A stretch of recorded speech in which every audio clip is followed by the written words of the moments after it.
Shobhit University, empowering nation through education. Thank you very much. Very good morning to all the participants from India and abroad. Shobhit Institute of Engineering and Technology, Meerut, a NAC accredited with A grade and deemed to be university, and its Centers of Excellence, Center for Agricultural Informatics and E-Governance Research Studies, and Center for Agribusiness and Disaster Management Studies. Extend greetings to all the participants from India and abroad who are attending today's the national webinar series on doubling farmers' income by 2022 and beyond. Atmanirbhar Bharat in Agriculture. The webinar series is being hosted on every Thursday at 11 a.m. between 11 a.m. to 1 p.m. Today is 18th May 2023. The webinar topic is very important. Smart tribal farming, empowering particularly vulnerable tribal groups. CHENCHU tribe, Nallamala forest, Andhra Pradesh. On behalf of the Honorable Chancellor, Honorable Vice Chancellor, the faculty members of the university, and on my behalf, and as Professor Emeritus and Chairman of the Centers of Excellence, Center for Agricultural Informatics and E-Governance Research Studies, Center for Agribusiness and Disaster Management Studies, Center for Informatic Development Solutions and Application, and Center for Industry 4.0 Technology Studies and Application, and Center for Health Informatics and Computing. Let me welcome the today's guest speakers to deliver the talk in the 112th edition of the National Webinar Series. Dr. Neeraja Pasupuleti. And second is Dr. V. Narasimha Reddy. And after the talk of Dr. Neeraja Pasupuleti, and I will invite Dr. Narasimha Reddy to join. I wish to inform the participants and the speakers that the university regularly conducts two webinar series. National Webinar Series on doubling farmers' income by 2022 and now beyond. And on every Thursday, an international webinar series on open source digital technology towards self-reliant India, Atmanirbhar Bharat, on every Saturday. So far, the university has organized 111 webinars on this national webinar series on different topics of relevance at the grassroots level. If these projects are undertaken for operationalization, implementation, rural India will shine and smile and roar. Some of the top titles I would like to list it out because reading out 111 topics will take more time. Role of agricultural cooperative societies and e-governance, and blockchain technology-based fishery value chain, land and a camera, a camouflaged treasure trove, smart hill agriculture, a digitalized hill agriculture value system,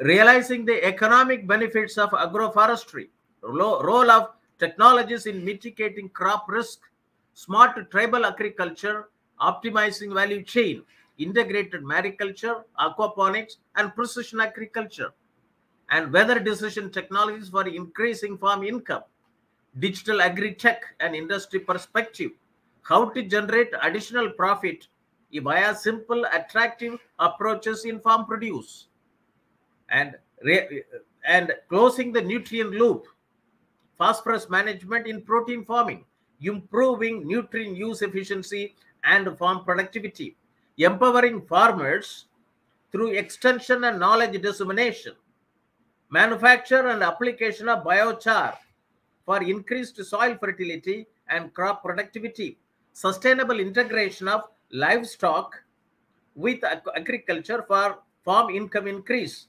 dairy informatics network value chain, role of geographical indications on improving farmers' income, lessons from Asia Pacific region, open insurance ecosystem for agriculture producers, risk management solutions to overcome repercussion on farmers' income, market stability, and food safety. Bioenergy supply chain, a business opportunity for rural enterprises and farmer produce organization. Spices informatics network value chain, a turmeric startup perspective for farmers' income increase, generating sustainable on-farm income through fintech interventions. Role of mass media for farmers' income increase, a case study from Green TV. Rural transformation for farmers' income increase, a case studies from impoverished districts. Mobile-enabled software as a service to solve complex supply chain challenges, a case study from Daily Orders. Doubling the income of farmers through eco-agri revolution. Post-production intervention, maximizing value for farmers. Models of revival of traditional water management systems to enable doubling of farmers' income. ICT intervention in agriculture challenges and opportunities, democratizing the future of farming, a global experience.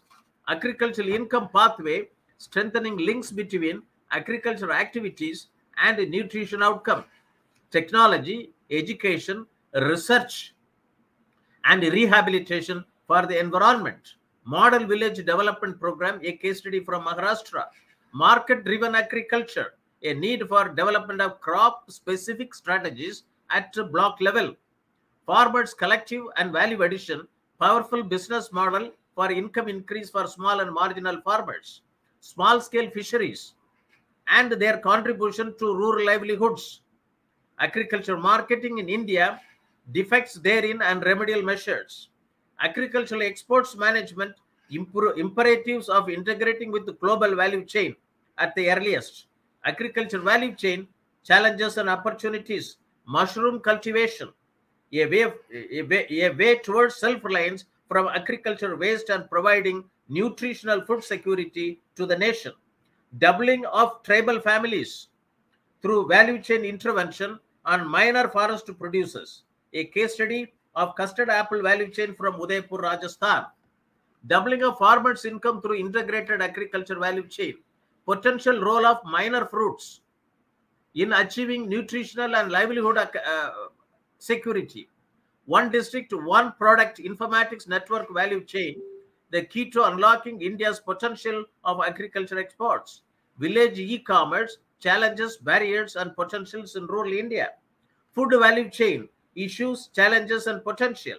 Empowering rural farmers by co-creating value-added products, an agri-techpreneur perspective. Agri-entrepreneurship development, pathway for farming as a service. Agricultural resources information system and micro-level planning for enhancing farm health. Fisheries value chain, empowering fish folk and allied workers through digitalized fishery input management system. Innovation for waste to wealth and development of livelihood activities among tribals through Nature Science Foundation, and promoting rainwater harvesting through direct borewell recharge for rural transformation. Climate resilient smart hill agriculture, Jawad Hills 2050. PM Moni, entrepreneurship opportunities for small and micro business in agriculture. Pay Agri, market linkages to farmers through digitalized agri-value chain. Doubling farmers' income, the brown revolution, the sweet revolution. Land policy reform for doubling farm income. Smart tribal farming, step towards operationalization of doubling farmers' income by 2022 committee recommendation in Jawad Hills, Tamil Nadu.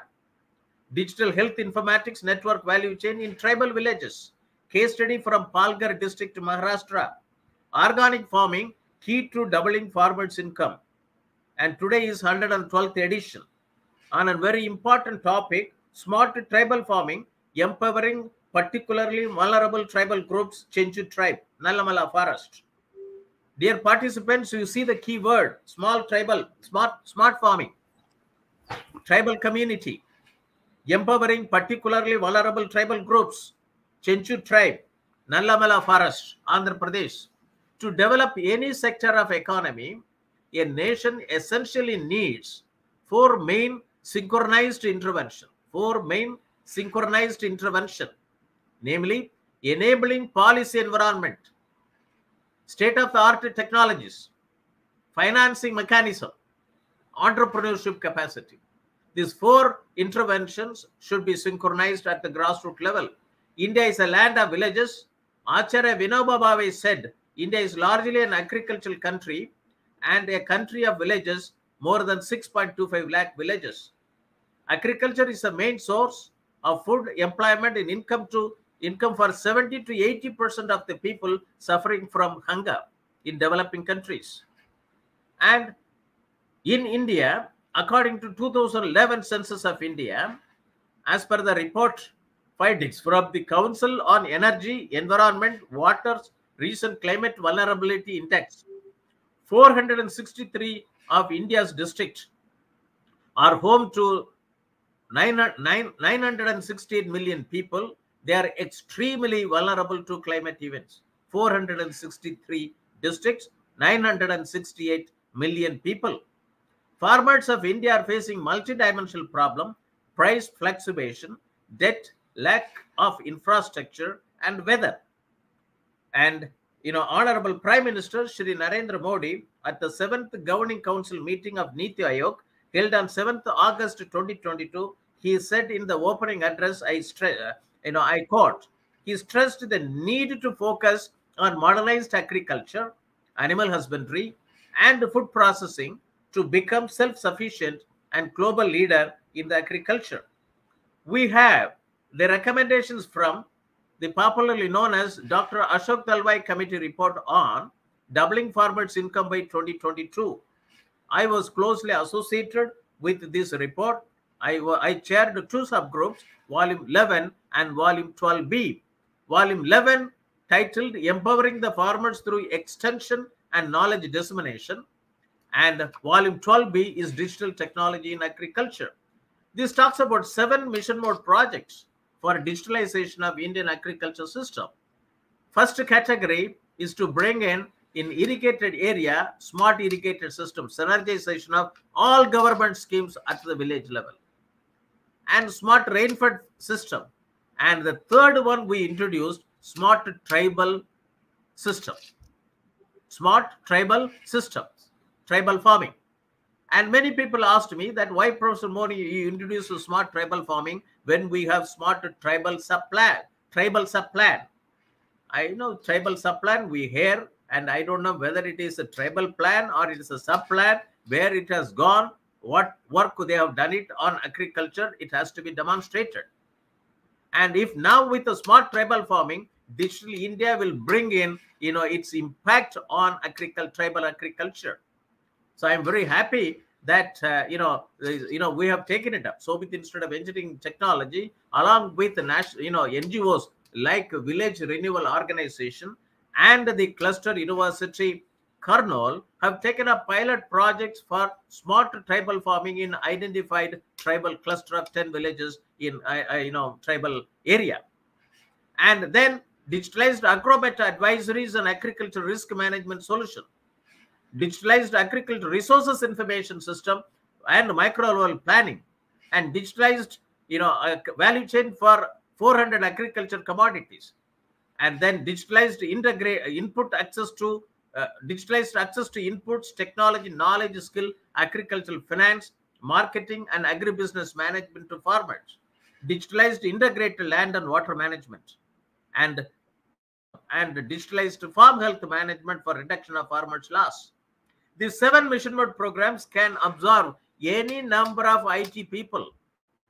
India has 4,500 engineering colleges, 1,500 deemed to be universities. All the Department of Computer Science engineers who come from computer science and engineering can get absorbed in bringing in digitalization of agriculture system at the grassroots level. The population is 14.5 crore operational holders. And I'm very happy that this is establishing Center for Agricultural Informatics and E-Government Research Studies. It is now going on in many centers in Department of Computer Science and Engineering. In many engineering colleges, we have 4,500 engineering colleges and 45,000 non-engineering colleges who teach computer science. And I'm also very happy that Cluster University of Kurnool has also now decided to establish Institute for agricultural informatics and e-governance studies, and the effort taken by the Honorable Vice Chancellor of Cluster University, Kurnool, and Madam Dr. Neeraja Pasupuleti are enormous. And we have an Atmanirbhar Bharat. It is our Honorable Prime Minister's, making, vision or Honorable Prime Minister Shri Narendra Modi of making India a self-reliant nation. Rested on intent, inclusion, investment, infrastructure, and innovation, and based on 5 pillars: quantum jump in economy, and infrastructure, one that represents modern India, and system 21st century technology driven, and vibrant demography and demand, whereby the strength of our demand and supply chain should be utilized to the full capacity. This will bring in, vocal for local to make it global.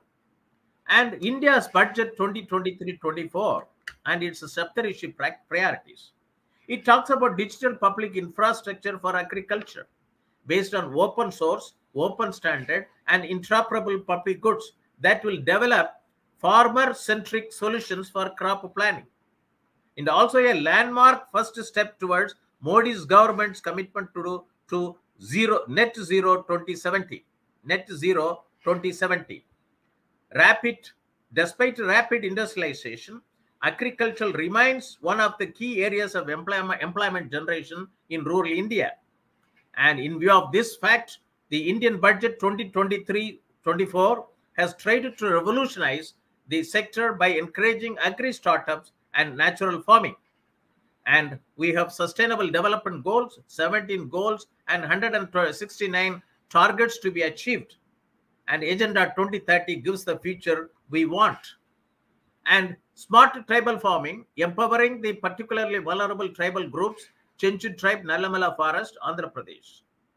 Informatics network value chain is a development alternative. Every agriculture commodity value chain has to have an informatics network value chain. Knowledge is a source. Innovation is a force. And incidence of technical progress serves as a development catalyst.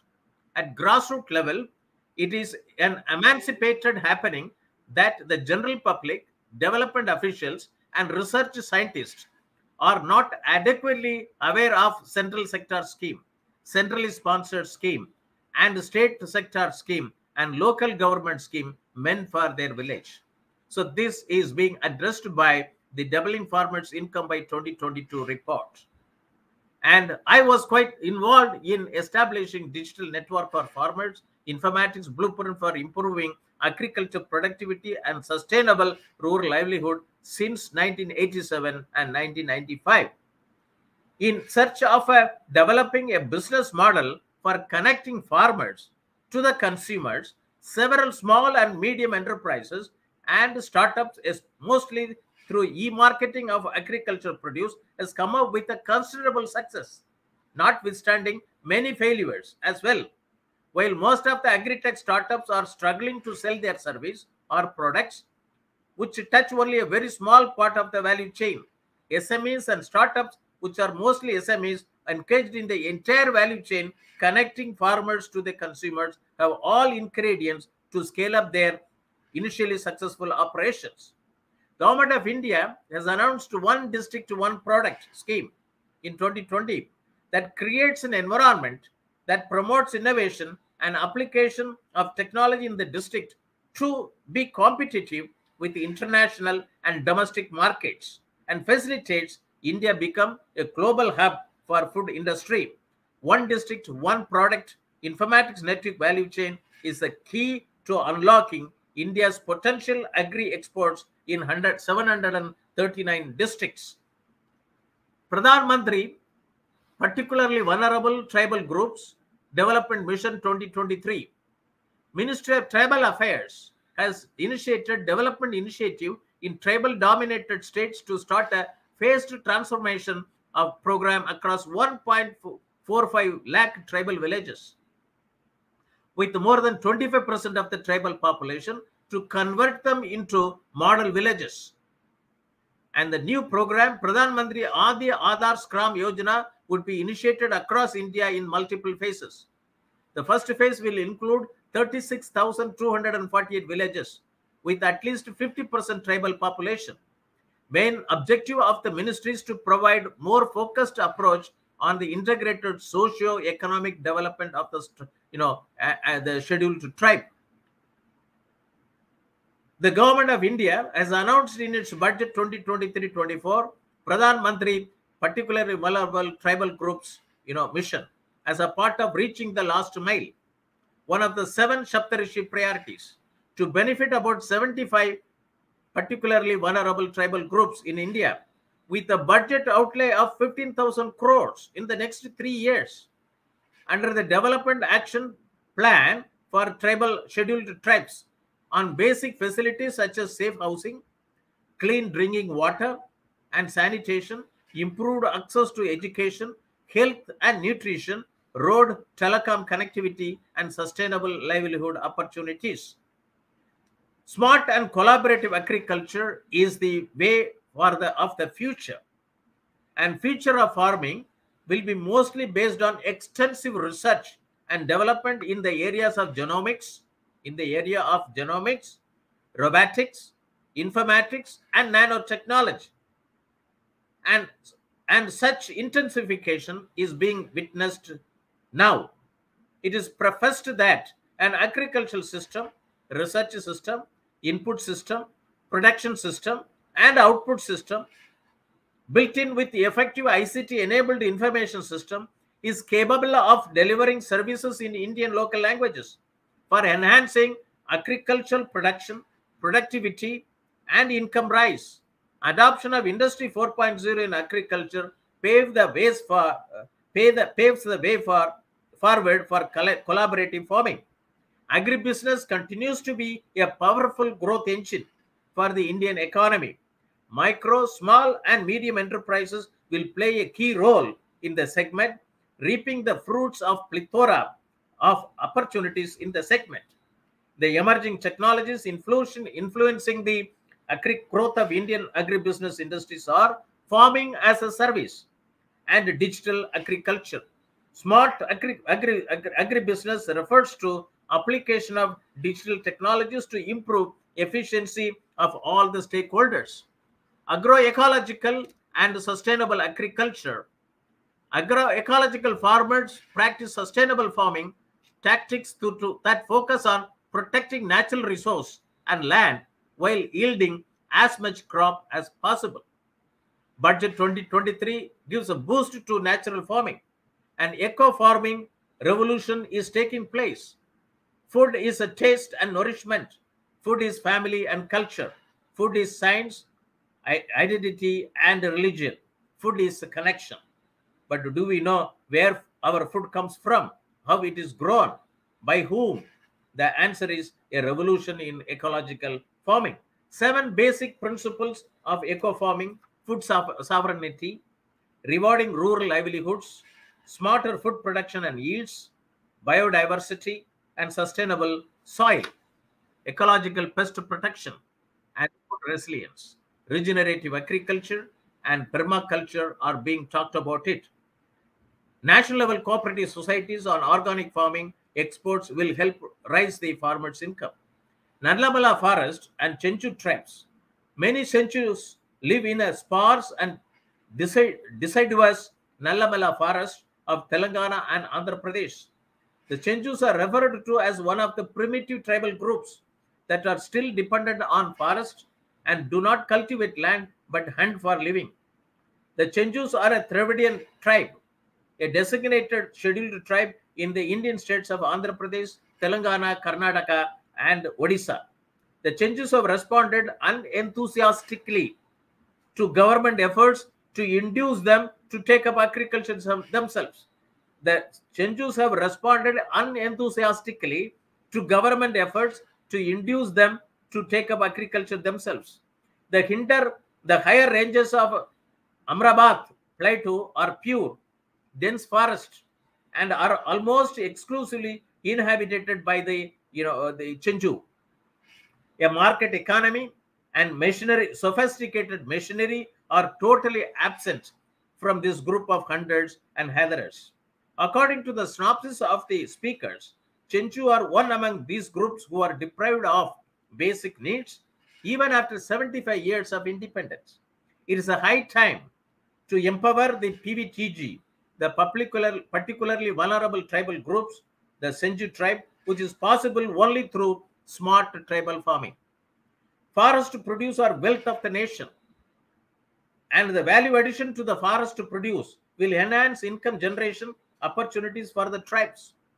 In this direction, the NGO's role is very vital in building rapport with the communities, creating awareness and community mobilization, community-driven participation, and if necessary, to lead any advocacy initiatives towards obtaining the rights and entitlement by the CHENCHU tribes.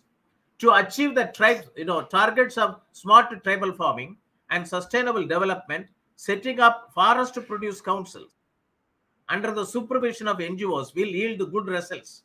In short, the prime objective is to create an enabling environment for tribes where every tribal family produces more or less by utilization of the inputs more efficiently and thereby increase profits and achieve sustainability.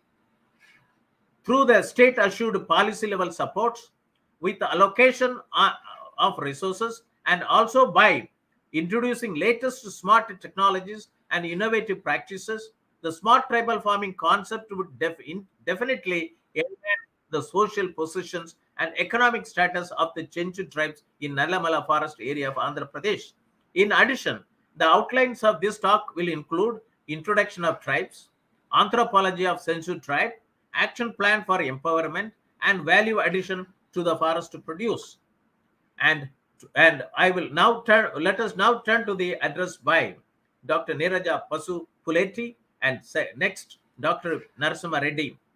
Today's topic will motivate and galvanize the participants watching over telecast through facebook.com/Shobhit University India or youtube.com/Shobhit University in or linkedin.com/company/Shobhit-University for establishing startups, physical plus digital startups infrastructure on smart tribal farming in association with Village Renewal Organization and the institute, the proposed institute for agricultural informatics and e-governance research studies in the cluster University of Kurnool and the Shobhit Institute of Engineering Technology, Meerut, deemed to be university.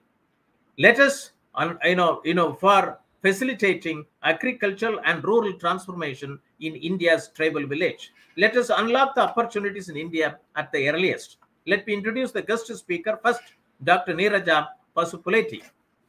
Mr. Manish. Dr. Neeraja Pasupuleti has 11 years of teaching experience, and her areas of research include plant economy, biosystematics, geobotany, ethnobotany, and phytochemistry. Her education qualifications include MSc, MA, PG diploma in medical botany, and PhD from Sri Venkateswara University, Tirupati. Dr. Neeraja's research publication includes Pasupuleti Neeraja and BM Reddy, ethnography and special reference to linguistics of vernacular names of angiospermic weeds growing in the vicinity of Chittoor district, Andhra Pradesh. Pasupuleti Neeraja and PM Reddy, floristic studies to assess the biodiversity of angiospermic herbal weeds of Chittoor district, Andhra Pradesh. And once again, same author, taxonomy of angiospermic weeds of Chittoor district. In addition to this, Dr. Neeraja has also presented research papers in various seminars and conferences. She is a life member of Society for Biotechnologists India, life member 1132. With this, I would like to request Dr. Neeraja Pasupuleti to address the audience in the national webinar series on doubling farmers' income by 2022 and beyond on the topic Smart Tribal Farming, Empowering PVTG, CHENCHU Tribe, Nallamala Forest, Andhra Pradesh. Over to you, madam. Thank you. Thank you very much. Sir, am I audible, sir? Yeah, audible. Please carry on. Vande Mataram. Matru Devo Bhava, Pitru Devo Bhava, Acharya Devo Bhava. I salute the Professor Moni. I treat him as my Acharya for giving me this opportunity, wonderful opportunity to serve the mother nation, the Bharat. Sir, we are marching ahead in the 21st century with all modern facilities of technology and the luxuries. But when you go to the forest and look at the CHENCHU people, they are still leading the life in the very primitive stage. And the CHENCHU people are known as PVTGs because they are still living in the forest area only.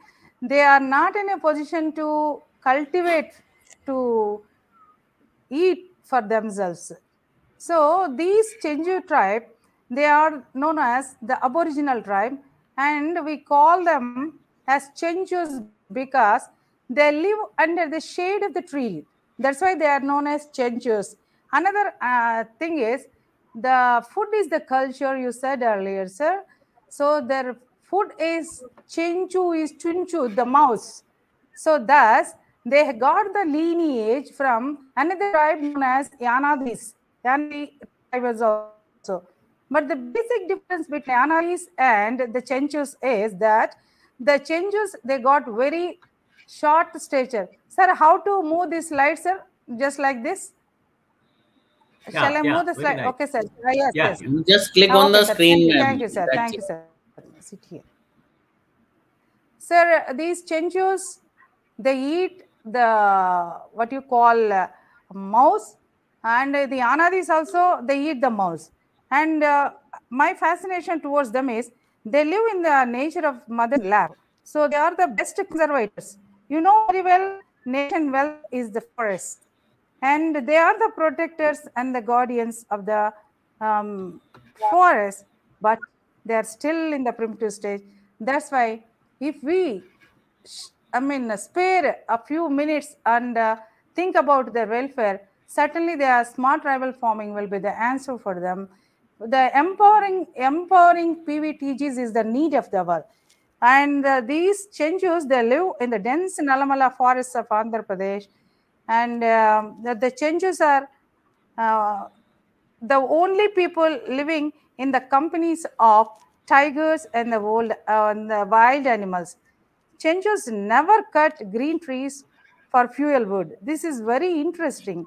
And for the domestic purpose also, they take only the dried leaves and the dried stems only. They collect only the dry wood.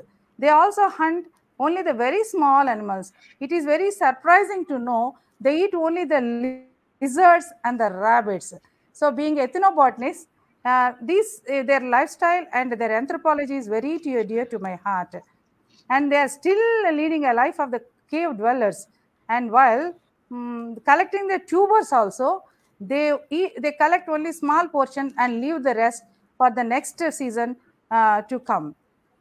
Because once the CHENCHU, they got one special character. They can travel nearly 30 kilometers a day in the forest. These people have very rich knowledge of the wild animals, medicinal plants, and the tree species.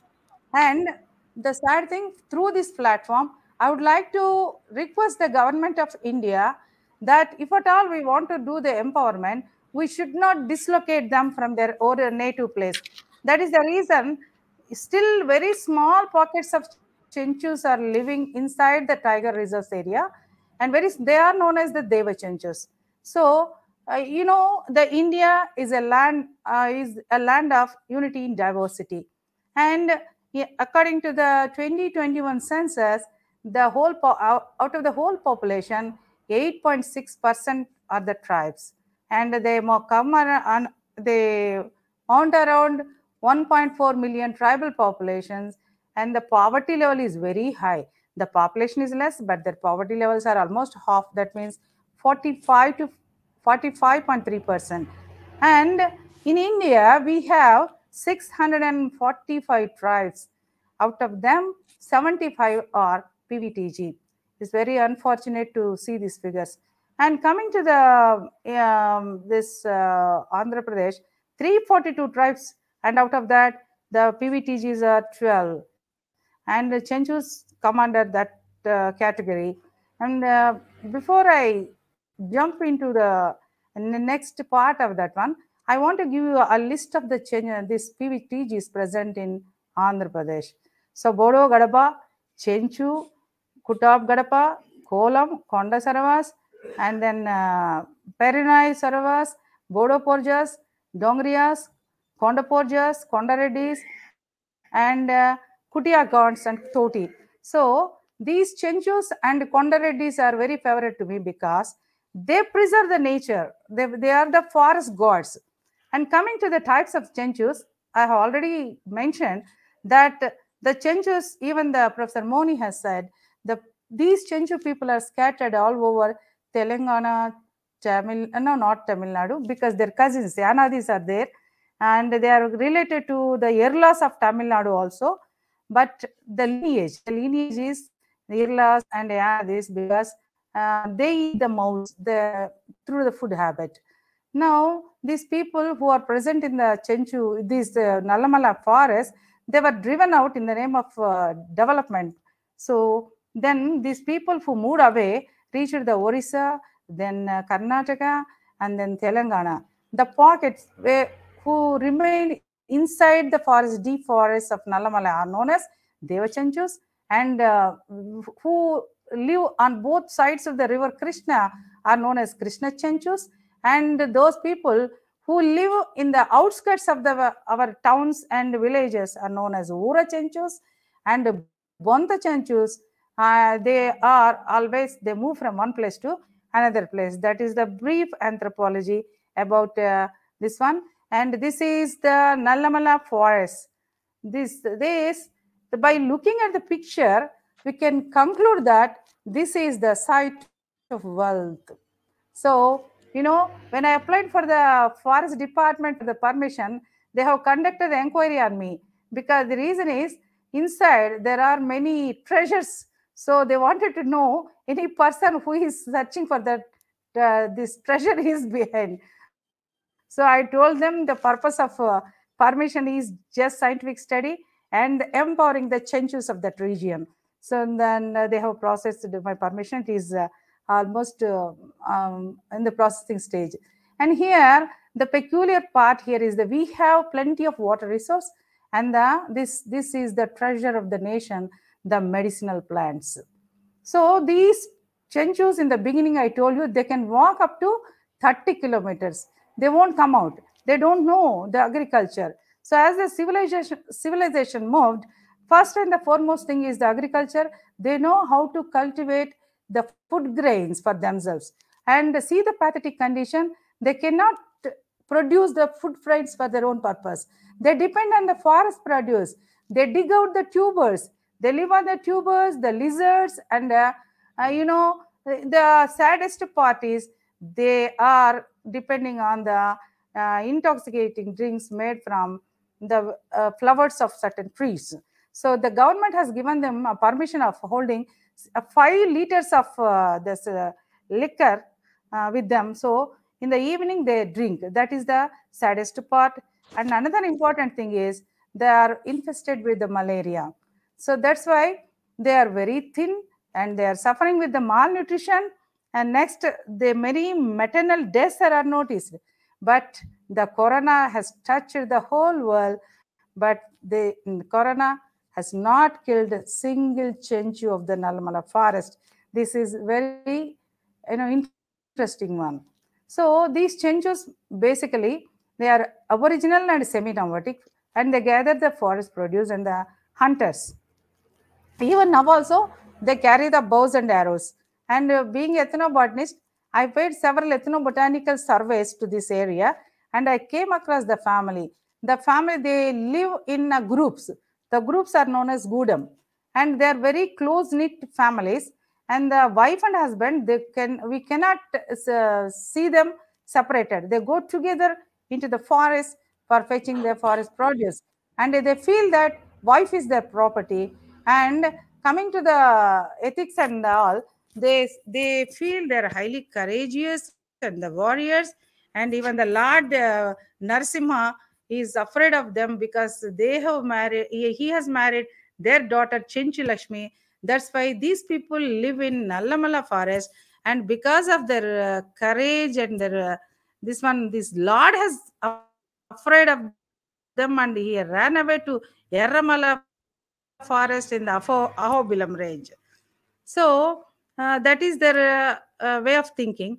And coming to this one, these children, they marry very early, and there is no, no, I mean, maternal deaths as well as the child deaths also noticed here. So this person is a treasure of traditional knowledge. In addition to that, few pockets and the few people, they are well versed with the traditional knowledge, and they treat the whole area, and he is the known as a main Vaidya of that region. They treat with the need of the hour for any scientist is to validate the traditional practices that will definitely benefit the humankind. And mostly these Chenchus, they live in the Nallamala forest, and because of their association with the tigers, they act as informers to the forest department also. That is the only way, because whenever the poachers come, they inform the forest department. They got lot of self-respect, high rate. They won't even work also. So in that direction, we should consider training them for to empower them.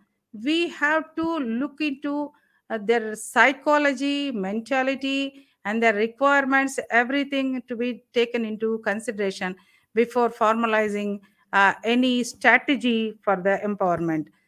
Coming to the sculpture, and they, from this picture, it is very clear that they worship the mother nature. So there is no deity. They lay down all horizontal stones, and this is the plant. And they say they worship all the panchabhutas. That is the basis for our Ayurveda also. The fire and this one, the trees that are present, and the sky, and this is the earth and the water. This is the pot. In the pot, you can see that. So this one, all the 5 elements. So we now even the Ayurveda, traditional Ayurveda also believe in this Panchabhutas. The body is made up of the Panchabhutas. And this is the brief ethnobotany and the anthropology of the Chenchus of the Nallamala forest. Coming to the action plan for the empowerment, the best way is the smart tribal agriculture and developing the digital village. The smart tribal farming, and under that, we have to consider the foremost one is the natural farming, because the pristine beauty should not be disturbed. And even the government of Andhra Pradesh has given them the land, but out of the 100 people, only 3 are practicing the agriculture. That is the present condition.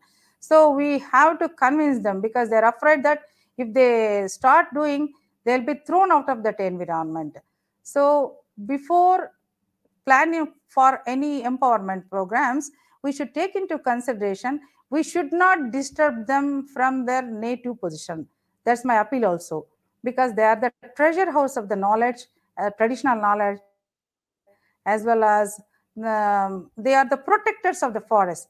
They know each corner of the forest, and they know where the medicinal plant lies and how to collect them also. There, they are undergoing a lot of exploitation. So coming to the natural farming, we can plan the natural farming. There is a temple there known as the Sri Shailam temple. So we can think about floriculture, and then plant nurseries, then apiculture and the fisheries, because plenty of water is available. Earlier, they used to do the fishing, but now due to this Sri Shailam water reservoir, the forest officials are not giving them the permission to practice their own thing. So that is the saddest thing. And apiculture means they move 30 kilometers to fetch the honey from the rocks. So we can develop these two. And coming to the floriculture, they can stay there only because temple is there. They can supply flowers to the temple, and their economic condition can be improved. And the plant nursery, because this land, Nallamala forests are known for Nannari crop. Botanically, it is known as Decalopsis hamiltoni. It's a wild plant. Now it has got a lot of cultivation. Many NGOs are trying to bring them in the cultivation. So if we train the people in their area, and for that we should train them to raise the plant nursery, because the germination period is very short. Very fresh fruits immediately should be sown. Otherwise, they'll lose the capacity for germination. So if we train these people in that direction, then they can get them income, as well as they can even propagate this Decalopsis hamiltoni, locally known as Nannari, to the other areas, and we can increase the area of sowing or the cultivation for this in the future. So coming to the next one is the digital village. The values, my suggestion and my studies, after the study, I feel that value addition to the forest produce is the best way. And then the health management, these two should be taken into consideration. So, this Professor Moni also described that the forest products are the nation's wealth. We can get a lot of foreign exchange through these exports. And, the tubers, the leaves, the flowers, the latex, the gum, and the roots are very special and peculiar, and they are found in the Nallamala hills. They got the medicinal value, and some of them we can't find anywhere outside this forest. So I feel, as a ethnobotanist, if these medicinal plants are taken into, if we give them a geotagging and all, we can improve the quality, as well also export potential also we can increase, and as well also we can bring in the empowerment to the people, where they are very much fond of the collection only. They are the food gatherers as well as the forest produce gatherers. So that is their favorite task since generations. So it is their favorite, and we can also serve the Mother India by increasing our foreign exchange reserves, and geotagging and all will help in this direction. And the soils are so fertile, and they're not polluted by any outside environment. So my suggestion and my favorite area is Nannari root should be geotagged. The usage of information and telecommunication technologies for the development and empowerment of communities, economic development through value chain and supply chain. The model will work around the human resources at the village level, as in the individual, family, and the society, working out linkages, identification of the right stakeholders, analysis of the services, working out the methodologies with the digital connectivity. All this will certainly improve, they are in the direction of the empowerment. But for that, we need the necessary infrastructure.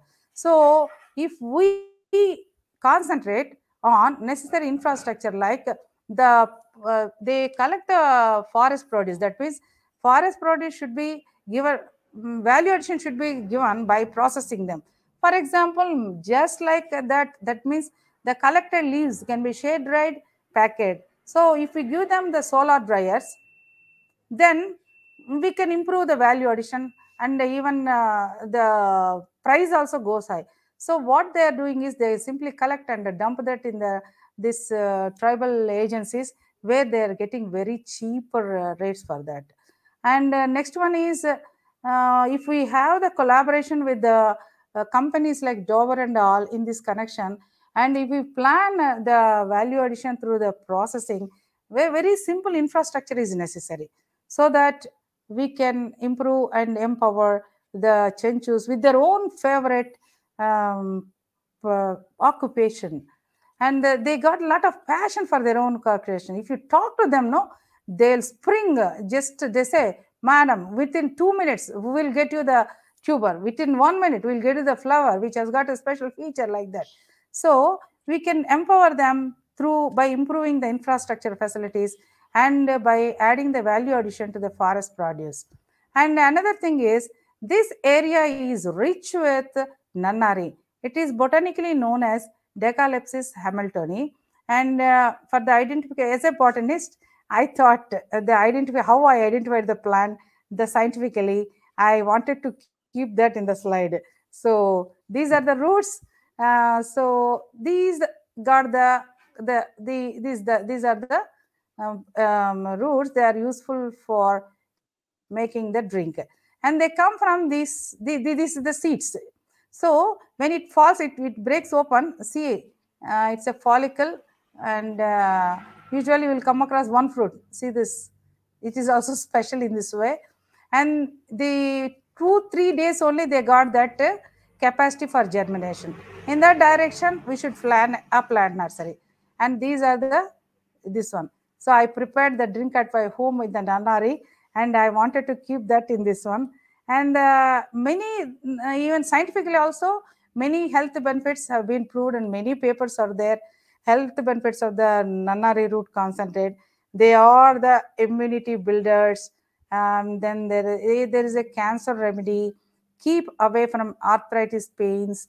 Option, if you want to lose weight also, you can drink that, and you are ready. Certainly, there are many instances also. I have seen them also.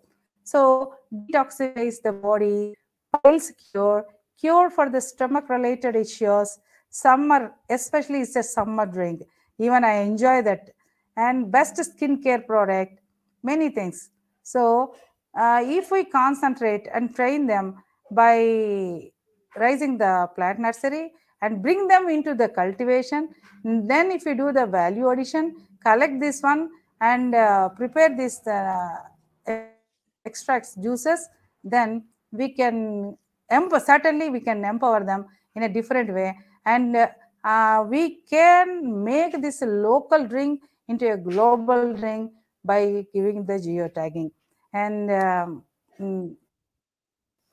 this is the dawn at for this CHENCHU Gudam, and I have identified 10 cluster of villages.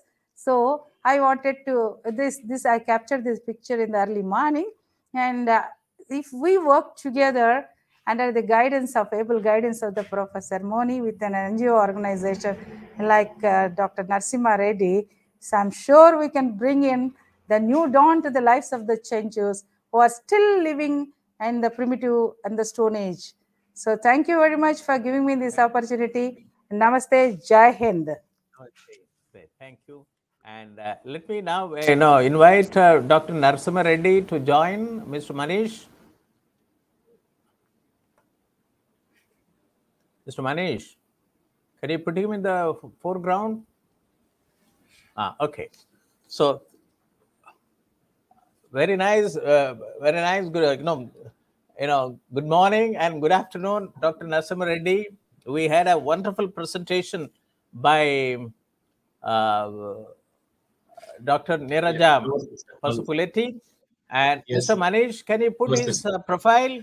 Mr. Manish, 1 minute. Mr. Manish, can you put the profile of Mr. Yes. Dr. Narasimha Reddy? Doctor, can you put the profile of Dr. Narasimha Reddy? Yes, okay, just 1 minute. He will put it that.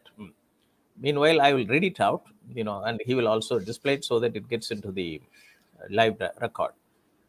Dr. Narasimha Reddy is a president and executive director, Village Renewal Organization, Nandyal district, Andhra Pradesh. His core competencies are project management, institution building and livelihoods promotion, training and documentation.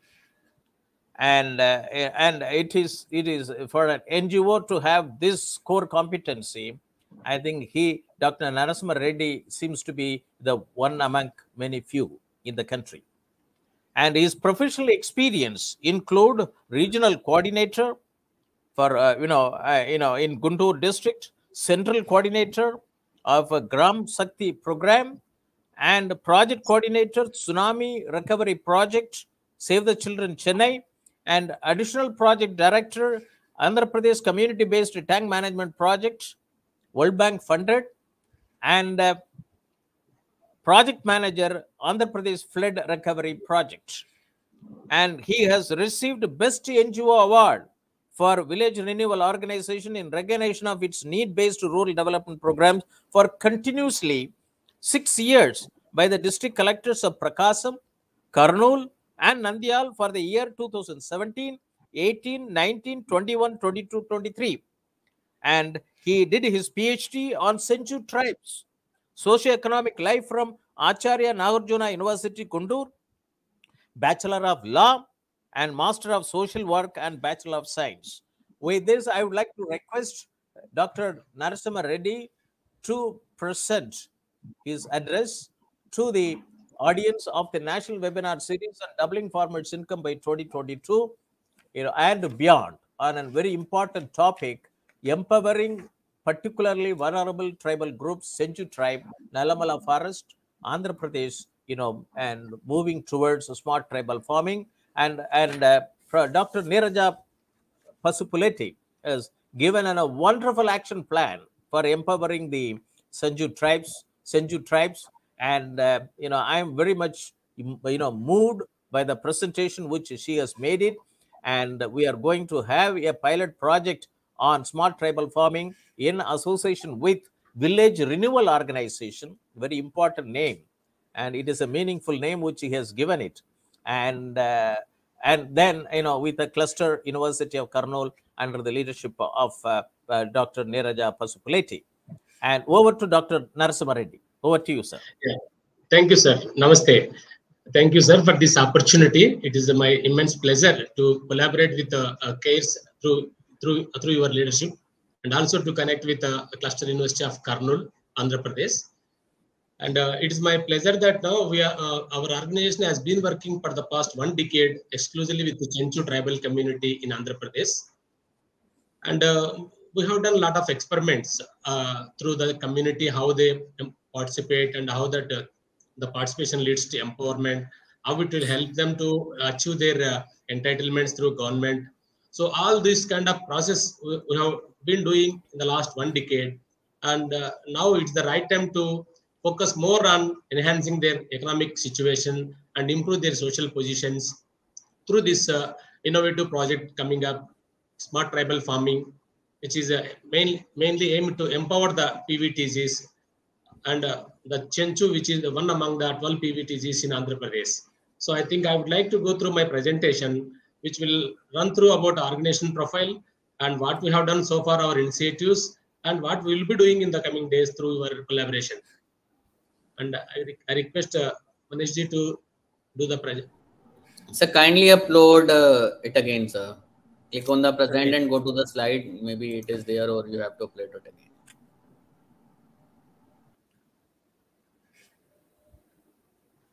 Okay. Yeah, it is visible. Yeah, it's visible. Yes. So let me run through the slides where it's all about a brief profile of the organization. So it's what are all required to an organization like. It is registered in 2005, March 17th. The organization is registered with an inspiration of Gandhian ideology of rural reconstruction and inspired by Jayaprakash Narayanji's values. We try to imbibe in our day-to-day activities in the villages. And we got registered in 2005 and also got registered under Income Tax Act Section 12A and 80G. And also we got FCRA registration, which is again recently renewed and valid till 2027. And we got registered under Planning Commission, National Government of India, Darpan ID and Societies TAN and all. And our vision is to create and facilitate a platform for a holistic and sustainable rural renewal program where every individual and family are benefited. This is how our vision is. It's the best fit into this present title of the project also. We need to ensure that every family get their social position and economic conditions are improved. So it is very well integrated into our vision. And mission is to improve. Yeah. To improve the socio-economic conditions through knowledge building, their participation, and creating an enabling environment. So if you provide all this kind of environment, to the tribals. So then definitely they will be joining into the mainstream life and they will lead the sustainable life. So that is the mission. To achieve this vision and mission, these are the thematic areas focus of the organization. One is building the leadership within the village. That is the community level institutions to be formed with the active members of the village. And second is children, adolescent and youth who are the future of the next generation of the tribal villages. So we focus on those age group, children and adolescent and youth. And the third is the health and nutrition, which is very much gap is there in the villages. We need to focus on that. And housing and wash initiatives are very much essential. And the fifth is the livelihoods promotion, whether it is both farm-based and non-farm-based activities, and also helping them to build their skills, additional skills and crafts like that.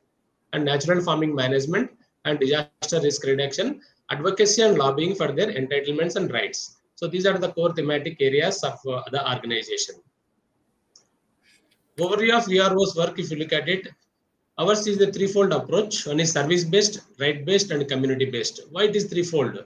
Because in certain activities, CHENCHUs cannot do kind of any economic portion. They cannot spare their economic participation.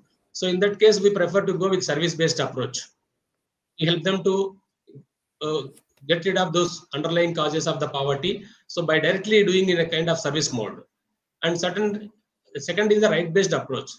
Being a CHENCHU, being as a primitive tribal group, they are entitled with certain rights, but they are not deprived of that because of lack of knowledge and awareness, their backwardness, low literacy. So they are deprived of their rights. So we help them to realize and understand and motivate them to what are their rights and why they are not able to access those rights. So it's the right-based approach. We prepare the community to tap their rights through the advocacy different way. And third is the community-based approach. So certain needs are there in the community which are not met by the so-called government or anything for many years. So those community-based needs will be tackled through the community-led leadership only. So it is called community-based approach for development. And our five operating models, 5 steps are there. That is awareness creation, motivation towards the betterment, organization of the community, get the community participation, and ultimately leading to enhancing their quality of life and living conditions. So this is our operating model. And again, if you go deeper into the operating model, it is a bottom-up approach where the micro-planning starts first in the village, wherein involving every community and every family member, every individual to participate in the discussion, identify their problems. That's how it's micro-planning starts. Then we create a kind of community level platform. It's called village development committees, wherein active members, the size of the VDC would be around 5 to 7 members. So that village development committee reflect the issues and the problems to the concerned government departments. And then community-based advocacy for leveraging of the welfare and developmental schemes. Through this VDC, all the problems of the individual and the community are brought to the notice of the concerned government department at mandal level, block level, district level. And then community-based advocacy for village development, individual and as well as villages as a community. So these two kind of needs will be met through the advocacy by the VDC. And then leveraging of the skill resources and schemes for the livelihood promotion, through connecting them through NRGS works and land developmental activities, getting their land titles, and whatever the schemes are available in with the Ministry of Tribal and Tribal Welfare. So we try to leverage those kind of schemes to the eligible beneficiaries of the tribal families. And livelihood support services, besides leveraging the additional resources, we extend as an NGO working at grassroots level, we have identified certain areas where they need any input support like ploughing support or seed support, training support, technical and non-technical, those kind of livelihood support services. Even if there are any landless, those could be supported with economic activity, goat rearing or poultry like that. So it's the livelihood support services. And influencing on the supply side, this is very important because many players will be there, not only an NGO, but from the government side, there are many players, stakeholders who should be sensitized about the CHENCHU issues. So we conduct a kind of face-to-face interface meetings wherein people get access to meet the government officials and public representatives like MLA and all. They directly and openly share their issues and demand for their solution. And ultimately, that is the orientation on the quality of life. Through this process, ultimate aim is to get the quality of life by proper utilization of the income and spending it on children education and savings, and also keeping ready with the capital for continuing the livelihood support activities which we initiated. So this is the model for village development, focusing on individual and as well as community as a whole. And we are operational in 3 districts in Andhra Pradesh: Prakasham, Guntur, and Nandyal now. So these 3 districts, about 25 villages and 1,427 families we work with. In these 3 districts, only the tribals are there. In Guntur, the coastal area, you find Yanadi tribe, and in Prakasham and Kurnool, it is exclusively the CHENCHU tribal villages. Let us say about CHENCHUs. This is how their lifestyle. They are located in the midst of the forest. And as already Professor Moni mentioned, and Professor Neeraja Madam also mentioned about the tribes and their background. The Article 372 of the Constitution notified scheduled tribes based on 5 parameters. So these are the main things: primitive traits, distinctive culture, geographical isolation, saneness in contacting the community at large, and backwardness. So these are the main 5 parameters why they are identified as a PVTGs, scheduled tribe area. As per the Government of India notification in 1993, there are a few tribes who are more marginalized than any other and are notified as a PVTGs on 3 parameters within this: their pre-agricultural level of technology, very low literacy, and declining or stagnating population. So according to the Ministry of Tribal Affairs, Government of India, there are about 75 tribes who are notified as PVTGs. Why CHENCHUs are notified as PVTG? They live in Nallamala forest area, notified as a PVTG. Total population is about 27,000. It is particularly about Nandyal, Kurnool district. And literacy rate is almost not more than 30-32%. High malnutrition, and their dependence on forest for livelihoods is very high. Deprived of very basic needs and food, shelter, cloth, health, like that. The key issues, if you look at the CHENCHUs, very concerned of human rights, deprived of basic needs, exclusion, government schemes and opportunities, food insecurity, also depend on crop harvest things, residues, and their livelihoods are very fragile type, and their voicelessness mainly, and inability to exercise their rights and entitlements, and they are not in a position to access the schemes and benefits available from the government. And even the women condition and the health status of the CHENCHU women, it is very pathetic to learn. Their hemoglobin percentage is below 4.7%. They are very anemic. They are very much always frequently affected by diseases like malaria, jaundice, and typhoid. Overall, the health situation among the CHENCHU is very alarming situation. The context and need for intervention, why NGOs like us and why the government is very much concerned about the CHENCHUs is still they are displaced in 1978 by Srisalam Tiger Reserve Forest, separated from major source of livelihood, that is the forest. They were living in the lap of the forest. Displacement caused for food security and unemployment. These two are the major things. They lost the food security and also they lost their employment as they are displaced. These two, food insecurity and unemployment, are still unmet issues of among the CHENCHUs. And traditional forest dependents became wage laborers. This is the pathetic condition.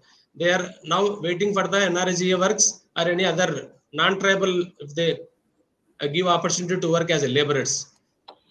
They became as a wage laborers now. CHENCHUs were not in a position to cultivate the lands because cultivation is totally new to them. They were food gatherers initially.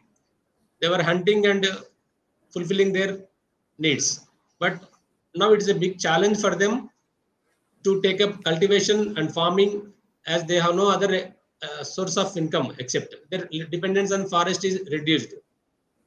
CHENCHUs were not in a position to cultivate the lands provided under rehabilitation resettlement package. As part of this rehabilitation resettlement package, they were given lands under the act called RYFR, Recognition of Forest Rights Act 2006. So the act also has a cutoff timeline that before 2006, only those families who were living in the forest with evidence that they were doing some cultivation only are entitled to be given the lands under the RYFR Act. So whereas many families still are waiting for the relaxation of the act because it's not done in a systematic way. So the land is one source they have got from the government till now. So VRO's initiatives, after knowing all these situations and studying their problems and need assessments, we have taken up certain initiatives from our end. So we felt that there is a major gap that the tribes need to be organized in a systematic way. So there is a need of community-based institutions called village development committees. So why these committees? The committee should be created an awareness to understand their issues and to take forward on their own, provided they are given enough trainings, capacity buildings, knowledge sharing, and their orientation and sensitization. So these community-based institutions called village development committees, we started promoting and we trained them. What is their agenda? What is their goal? What are the community level issues? So kind of their involvement, active involvement in social mapping, micro planning exercises, all these are being done at the village level where the VDCs are kept in forefront, village development committees. So it's also a kind of exit strategy. We assume that these VDCs would take over the responsibility of the development initiatives initiated by the NGO. So over a period of time, NGO may not be there for many years in a village. We have a time-bound project or our presence is very time-bound. So later on, this entire responsibility will be shouldered by the village development committees in the village to take forward this journey. And second thing is, as I already mentioned in the thematic area of organization, our children and their education is very much focused by our organization, because the next generation is the children. So they have to be equipped with the proper education, proper skills, so that they will be leading their sustainable life. So we started giving children all kinds of support, whatever they required to be continued in their hostels. Every year we used to do the survey, and any dropout children is again mainstreamed into the school with proper support, whatever the economical support is required. And their families are given livelihood support. It's a conditional kind of support to the family. Unless they send the children into school, they see that the child is continued in the school, we will be supporting this family with economical kind of activities. So it's an assured agreement, mutual agreement between the family and the organization. So the family doesn't bother about the children and his well-being. That is taken care by the organization. Then health and nutrition as a thematic area. So we felt that there is a major gap of nutrition food intake among the CHENCHUs.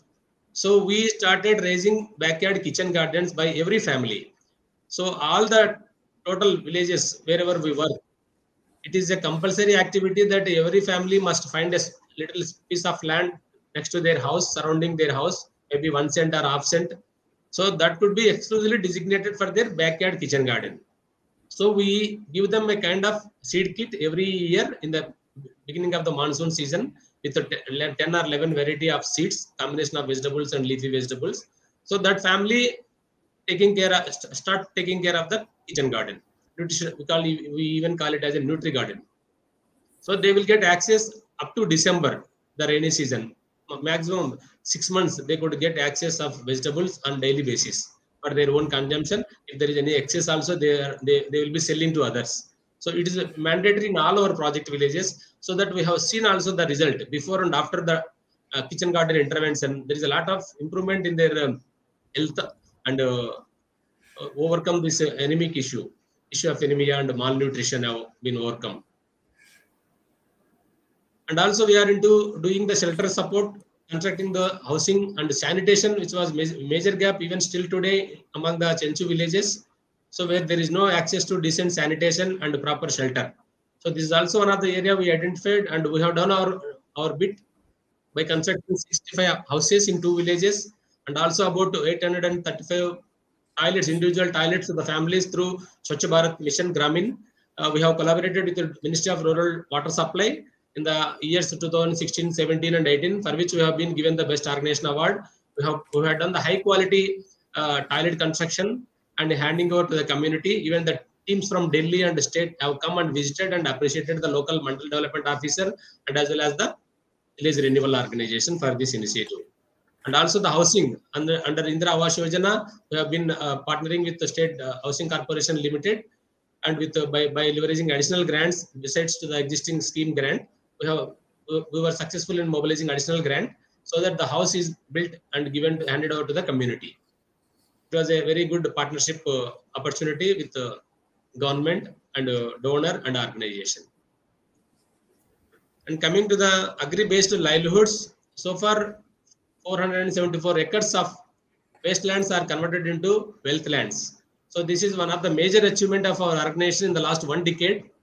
All these lands which were given under ROFR Act, Recognition of Forest Rights Act. So these lands are, namesake, they are given to the tribes, but tribes are not in a position to put any kind of investment on developing the land and converting into suitable to the cultivation. So that was the major gap. The capital gap was the major among the CHENCHUs. So we took up this as a challenge, and we started supporting them with all the input support, whether with the tractor and developing their lands, and sowing support, seed support, and whatever the trainings required for them, because it is completely a new kind of transformation of their lives from hunting to farming. So we thought the land is the golden opportunity in their hands. So we should bring this land into wealth creation source. So our initiative helped the farmers. Now they are becoming full-time farming families now, not the tribal families now. So that is one achievement. And still we introduced these solar renewable energy based technologies where there is no electricity connection still. So with the partnership from corporates like Tata Trust, so we have been able to support the farmers with solar water pump sets, and wherein we brought the land also into cultivation.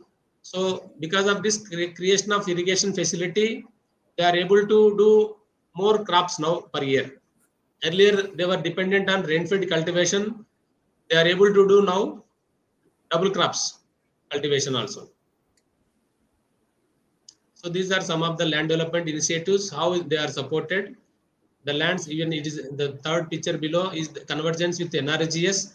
We connected the NRGS program for the, it's a kind of wage employment opportunity for the tribes, and as well as the land is converted into cultivable situation. So then we supported them initiatives. Besides the land development, we also provide them various kinds of technical trainings to build their knowledges, because it is a new subject for them. So it's like a child, we try to teach them everything. So they are very much very intelligent, and they are very workaholic people, provided given an opportunity. So they want to prove that they are not less than any other mainstream farmer. They want to prove that. So that is the kind of challenge they accepted with our motivation and support. And also wherever there is a possibility, we try to leverage the government schemes for them, whatever is available, which they are not able to access those schemes and benefits from the government. Our NGO facilitated the entire process and enabled them to access all those schemes. Even harvesting and marketing also, we are supporting them completely to get the best price. We connected them with the local agricultural markets, and the entire process we are guiding and supporting them. Besides the land development initiatives, there is also a need where many families are still landless, who are entitled to get the land, but they are not given the land still. So there are number of landless families are there in these villages. So for them, it is a kind of support skill development, bamboo-based handicrafts training, where they create the beautiful flowers and bamboo-based handicraft products. And second is the goat rearing, which is very viable livelihood activity in the CHENCHU villages, and also the ram lamps rearing, that is also, and piggery in some areas.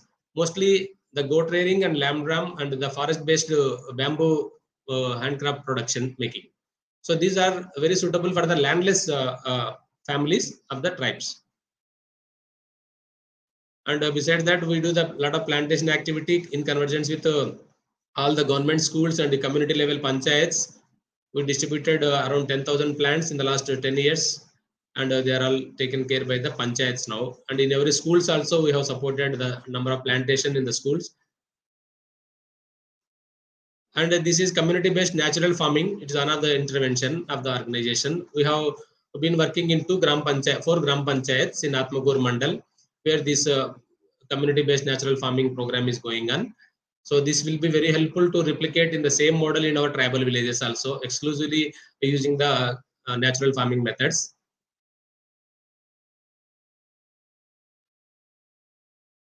This is another recent project which is being supported by Hyundai Motors India for our program, for our organization, agroforestry and sustainable livelihoods, which is now currently being implemented by our organization. We have chosen 4 villages, about 250 acres of barren lands. They will be transformed into wealthy lands with this kind of development. Completely jungle was there, which is not suitable for cultivation. They have the title in their hand, but the land seems to be not suitable to the cultivation. So with this support from the Hyundai Motors India Limited, we are now implementing this project in 4 villages. Last year, July, it was started, where in the interventions, if you look at the interventions of the project, comprehensive development of the RYFR lands, bushes removal, land leveling, tillage, then fencing with the chain link mesh for protection of the crops from the wildlife, provision of bore wells and drip facilities, and main plantation of mango, lemon, and guava. These are the main, and intercropping will be there until they get the yield from the main crops. So every year they will be supported with the income intercrop support to generate supplementary income for the families. And also we give them farmer field schools for the tribal farmers trainings. And we're also into forming the building the formation of the farmer producer organizations with the CHENCHU tribes exclusively. Already we have registered one FPO with the tribes in December last year, and immediately this FPO has got a kind of scheme from the Department of Horticulture to construct one collection center worth of 11 lakhs. This is one of the in very short time. This is the major achievement by the CHENCHU FPO in the district of Nandyal, for which you have been given the best NGO award in last January, on 26th January, Republic Day, by the district collector, newly formed district of Nandyal, and also marketing linkages for the better price. So this is our current project which is going on. And also the leveraging the government schemes, all the local training and research institutes, we are collaborating with the Krishi Vignan Kendras, and also the agricultural universities and the horticultural universities, and the Department of Tribal Welfare. ITDA is one of the designated agency for exclusively for the CHENCHU tribes. There is a ITDA in Sri Shailam project. So we are closely in coordination with the ITDA on day-to-day basis. Very good cooperation and support is being extended to our organization from the ITDA. If there are any issues at the village level, we bring it to the notice of the ITDA project officer. Then in turn, it will go to the district collector and monthly review meetings. That's how our NGO has also got space to present our identified issues in the main forum. And so far, whatever we have achieved, and we have helped in facilitating the government schemes for the tribals, that is how many house site titles and old age pensions. Besides the main project activities, we also focus on this kind of support facilitation to the tribal families to achieve whatever is not able to get on their own. So house site titles 433, old age pensions for 86 individuals, disability pensions 78, widow pensions 28, and ration cards. Still there were families who were not having ration cards 187, and toilets 322 individual toilets we have built, and agricultural land titles for 16 families, Neeraja job cards 388 job cards. So Tricar loans 125 for families, and irrigation borewells 28, tarpaulin seeds for drying these agri produce and all, and household electricity 50% for all the families. This is about in brief about our organizational financial capability. Last 3 years of our financial capability. And these are the current partnerships and recognitions for the organization. So currently we are partnered with Hon'ble Motors India Limited for agroforestry and sustainable livelihoods for CHENCHU tribals in Nandyal, which is under execution now. And Department of Horticulture and Department of Micro Irrigation Department for supporting the tribal farmers with the drip facility. And the Department of ITDA, Department and Forestry for the land distribution and any issues related with the forest department. There is a good cooperation. So currently it is our partnerships and recognitions. So coming to the new proposal, what Dr. Neeraja Madam was mentioning already in detail, but from my NGO perspective, I try to put it in this way, the smart tribal farming, how it will be. So it's a 5 years plan we thought initially.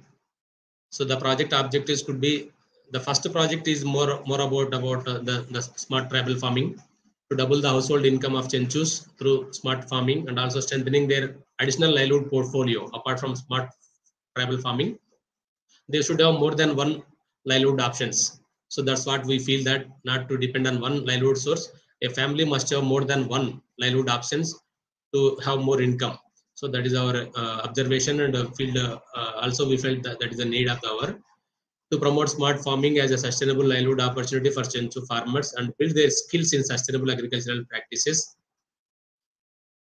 to strengthen the social security situation in CHENCHU villages and bring all the deserved individuals into the fold of social security schemes, to ensure basic facilities and amenities still which are not there in the CHENCHU villages are part of the in improving in living conditions. Not only the livelihood conditions, their living conditions should also be improved, to enable CHENCHUs to have control over their lives. This is very important, how they want it to be, and aspirations, what they want it to be.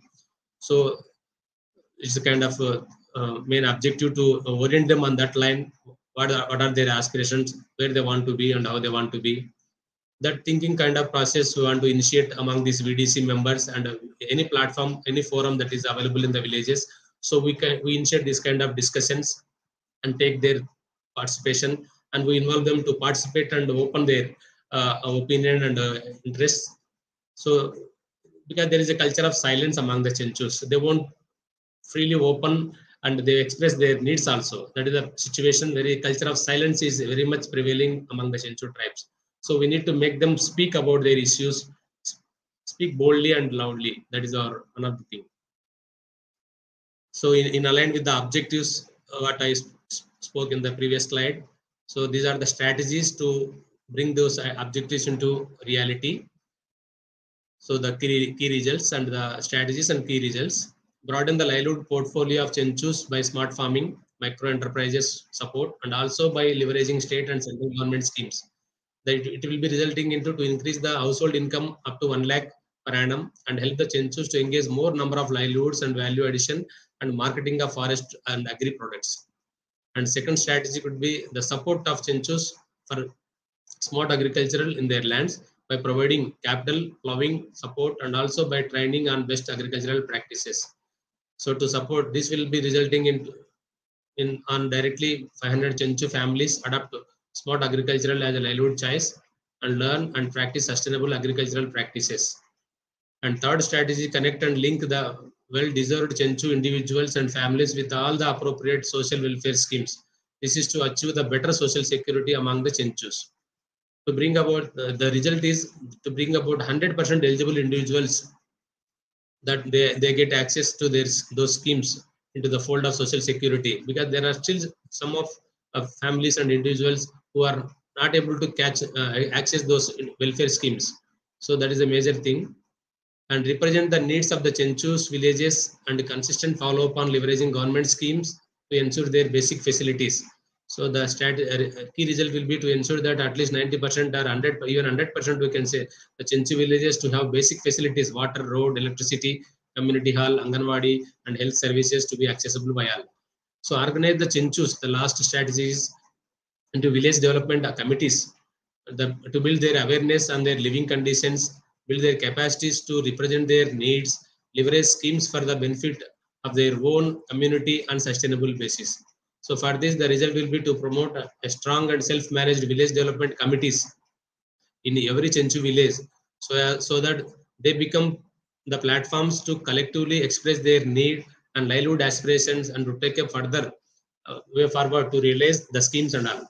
So this will be the key results, strategies and results. So for this cluster project, we have proposed 2 districts which are very neighboring, Nandyal and Prakasham. Only in between the forest is there. If it is possible, we focus on 2 districts. Otherwise, we confine ourselves to Nandyal, the CHENCHU habitations. So we propose 10 villages combining 2 districts, about 400 families, and targeting 700 acres to bring into the project fold. So directly benefiting the 400 families and converting these 700 acres of ROFR lands, which will be suitable to cultivation and will be the main source of income for the families. So our empowerment process, empowerment won't come directly by giving the financial means. So we thought of this process which we have been practicing. These 5 model of empowerment process are very much practical, and we have experimented this process. So VRO as an organization follows a specific set of community organization principles to address the key issues of the target communities. So the first and foremost thing is awareness. VRO support the CHENCHUs to firstly understand their own living conditions in a realistic manner and help them to understand basic human rights and minimum needs. This process helps to realize what they should have in their lives and in living conditions. So the awareness among the CHENCHUs is very important. Then coming to the next empowerment process is motivation. As a next step, VRO motivates on the need for becoming better. The difference is just not to live a better life. So in this process, VRO motivate the people to have better individual and family goals, and help them to understand their capabilities and capacities to transform, change their conditions. That is a motivation, aspiration building, like that. Third is the organization. As a next step, VRO organizes the people into village development committees. This VDC is a platform for CHENCHUs to reflect collectively, to take decision for further course of action, to realize the individual, family and village level goals. VRO nurtures the VDCs on a constant manner to sustain the motivation, because that motivation should be sustained, otherwise they will go back again, of the people. For this organizes the trainings and VDC meetings and exposures to the members of the village members, committee members. And the fourth empowerment is very important, is get their participation. As a next step, VRO seeks the participation of CHENCHU in different family village development activities. This results to achieve, the results are achieved as discussed thoroughly, and also focus on how it becomes possible, and seeks for further participation for next course of action. This participation is 2 levels. One is to build the livelihood choices for their own families, sending children to schools, adoption of better health and hygiene practices. The second is representing the individual and village needs to the respective government departments and leverage schemes against the individual and village level goals. And effective utilization. Once they achieve certain things on improving of income, whatever they get the scheme available from the government, improving their income and improving conditions in the village. PRO specifically focus on how effectively this income or services are being utilized by the family. So there kind of monitoring system will be there, how effectively they are utilizing the available resources and how effectively they are utilizing the given support to the family. So I think this is my presentation where it ends. Thank you all. Over to you, Moniji, Professor Moniji. You are unmuted, Moniji. Thank you very much. And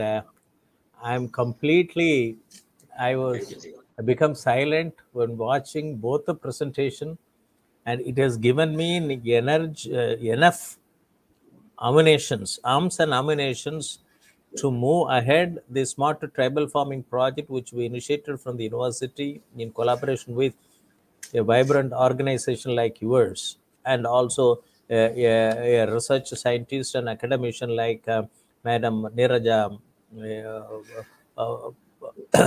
Madam. And both the presentation is given that how much developmental activities can be undertaken in a place where natural resources available, and it is very important to get it. I'm very happy that the project has been initiated from Kanyakumari to Kashmir, and from northeast to western coastal Gujarat, and I'm very happy that this program has been initiated in collaboration with non-governmental organization working with the tribal people.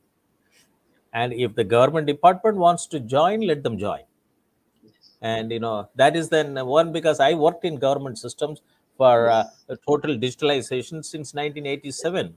So I've seen in what conditions the government organizational work and so on and so forth. That's why I thought that educational institution and NGOs work together, and if there is any problem, let us go to the government department. That. And today I'm very happy the way in which you have put it, you have organized it, you made a success. And I think hats off to you. I salute you. Thank you very much. And let me, can you, Mr. Manish, can you put everybody on the screen? Mr. Subramaniam and Madam Neeraja. Okay, thank you very much for a good presentation, good talk to strengthen our initiative. Both of you did, you were given that there is a model, there is an academic research institution which can provide, they are doing, scientific study among the people. And I'm able to see the way in which Dr. Neeraja is able to see the problem. And also, Dr. Narasimha Reddy is able to see the problem. And this has to be matched and how I'm seeing the problem. So the thing is that if these things, I'm looking at it, whatever the achievement has done it in the villages, and he's also given a very good action plan. And I need not go anywhere else. Maybe that this may be the first project proposal can be made operationalized in no time.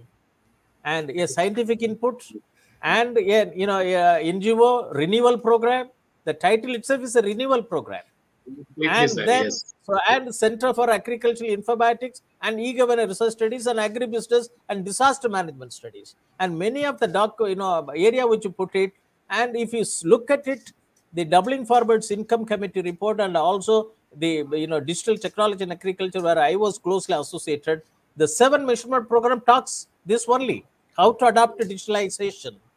And it's very nice that let us strengthen the project. I'm very happy about it. There was one message has come in the viewer's point.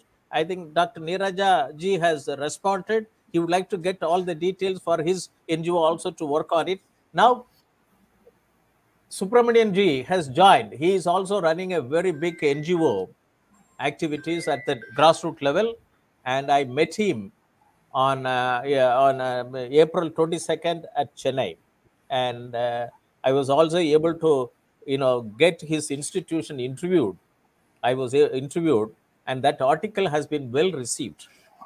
And Madam Mary, she has interviewed me. It is in conversation today. It is in the May issue, and it has come out very nicely. And I got a response from NABARD, the Deputy Managing Director, Mr. Surya Murthy, that the thing is that tribal agriculture is a sustainable agriculture, and we have to adopt digital technology, adopt Doubling Forward's Income Committee recommendation, digital technology in agriculture, to make tribal agriculture globalized. So Mr. Surya Murthy said it, that is what you say is true, sir.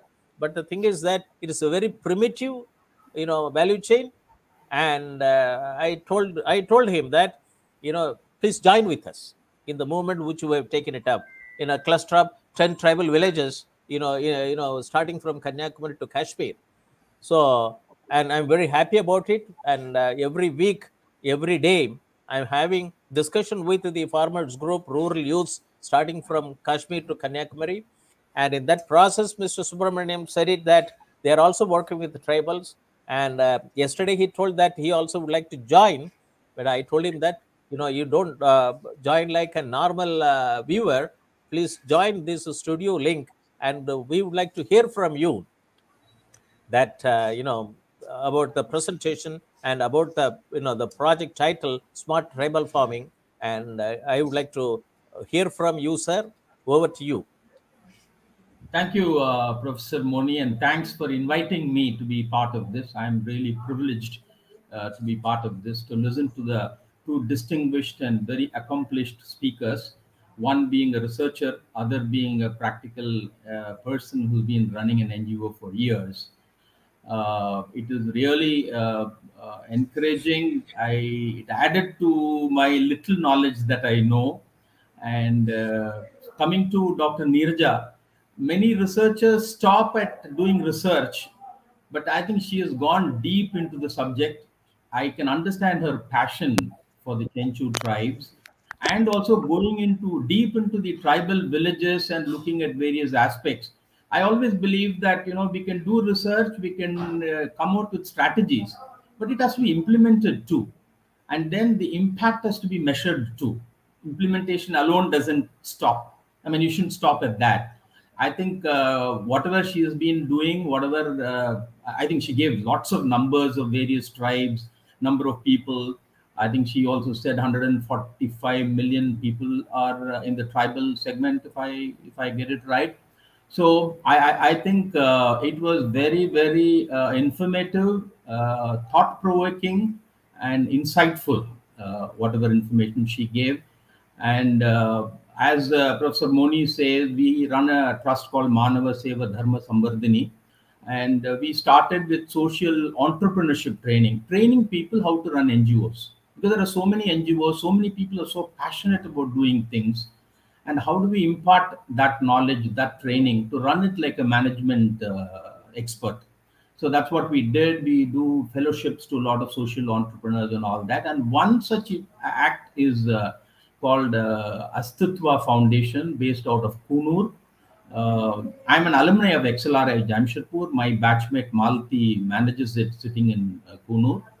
And so there we have practiced many things that you are talking of, but I think we all have so much of things to learn. And I think Professor Moni, I'm sure, would put it together and bring us all into one fold, so that we take all these best practices across. So many people are doing so many different things, and there are so many things to learn from there. If we put them all into a capsule, and Professor Moni is, I think he besides his technology strength, I think he's bringing education into various universities and all that. I think he's the real person who can help us to put these things together and then come out with an SOP or a standard or a procedure to adopt in different tribal villages, catering to their requirements. And one thing which I liked, both of you said that we should be non-intrusive.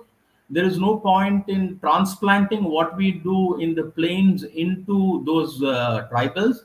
If we do that, I think that will boomerang, or it may get into wrong practices, which I think we should be extremely conscious of, and which I think you both highlighted in a very, very nice way. And Dr. Reddy also said that he wants to empower. I think that's a very important topic. How long can you keep supporting one tribal village? All the expertise that you have, all the strengths that you have to go to other tribals too. So it cannot be stuck in one. So that empowerment plan that you put together, I think is a very, very interesting kind of initiative, which I think all NGOs which are working with these tribals should do. So even we work with one set of tribals, now we want to go to another set of tribals. Unless and until we empower them and then we give the livelihood opportunities for them, I think it's difficult. Then we have done halfway through. In fact, as you said, we started with malnutrition among girls and women in that tribal area, and they were anemic, and girls were getting married very early, and they are giving birth to children who are anemic. So we sort of looked at that as an area to focus, and then brought some millet laddus for them, measured their anemic status before and after, saw a lot of improvement. The kind of satisfaction it gave was enormous. I think it has to be experienced to say. It cannot be just in numbers or anything. You all are people who are doing this day in and day out. Hats off to you. And we need more and more people like you. We bow in front of you for what you are doing to the community. And these tribal people should not be left out, should not be intruded unnecessarily. And the smart tribal farming will be a great initiative on livelihood creation for them, which we are also trying to do. As you said, some of them have land, some of them don't get land, some of them don't want to work in lands. You know, all these complexities are there. So we need to bring in a lot of interventions, training in a very nice, non-intrusive kind of manner, the way you are doing. I'm very, very pleased to listen to what you've been doing. Would like to someday come and see what you are doing so that we learn from it. And I request Professor Moni to put all these things together so that we'll implement across. He's talking of 10 tribal villages, and I wish he would include ours also. We are also trying to work in Javadu Hills, where he is also working. So I wish and I request Professor Moni to include us too, so that we'll bring this. And in the first 10 villages, if we can bring, and then we can replicate across some 600 and odd, you had said, I keep losing the numbers. And if we do that, I think we'll be doing great service in this world. I would say I would like to be part of it before I move out of this world, so that we have contributed something back to the society. Thanks a lot, Professor Moni. Thanks for giving this time. Thanks to you all, and all the best. I think I can wish you all, because I'm much elderly to you.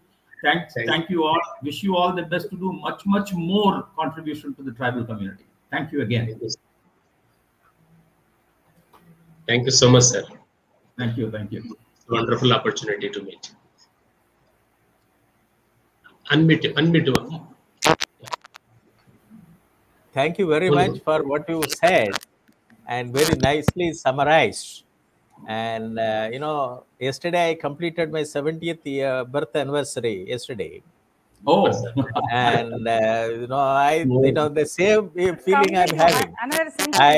I have from 87 onwards, I have been trying to bring in, you know, digitalization from bottom-up process. My one theory is that is a program which you developed from bottom up, there will not be any grievances. Correct. You know, you don't need to have a public grievances redressal system operated at a taluk level, district officer and state chief minister, prime minister and president, because all those things are all coming from top down. So more grievances. Nobody wants to walk into villages. And when I was a deputy director general, one MP said that I have done it for a public grievances system. The secretary IT called me that, can you see it? Can you recommend? I told him that I'll be very happy if this package is put it for the entire country. Oh, okay. Entire country. So the thing is that a common man has to give a complaint only once. So that the ward member also should be able to access, MLA also has to access, MP also has to access, and then it should be with the keyword that any government department, district level, taluk level, state level, central level, should be able to access it. And once the government goes away from power, the complaint should not go away. Today they will bundle it, everything, throw it out. And then once again. And this should not go. And if a civic, there has to be a toned up administration. One system, redressal system, has to be for the whole India, 22 languages. Everybody who wanted to go to a particular place, what is the problem? It has been represented by the people. That's it. And otherwise I'm not going to recommend, because giving some money and getting given to some organizations is not going to help the grassroots level problem. And then when I have been working on many schemes, I brought it. And then when I looked at it, when I put it everything on the Dr. Ashok Dalwai committee report, now I completed, today is the 112th webinar series, another 110. Many people said that if every professor, like Professor Moni, is started using their own facility to propagate the whole country will get automatically benefited. We have 4,500 engineering colleges. How many professors are working with the students? They have a network, they have infrastructure, they have everything for the people to do research. Why can't they do it? One program every week, 4,500 engineering colleges and 45,000 non-engineering colleges. We have only 7,570 districts. And then 1,500 deemed to be universities, NIT, IIT, triple ITs. No, they don't want to look into outside the campus. And that's why I took a clarion call. If India is an agrarian economy, let every institution do research on agriculture first. That is a priority.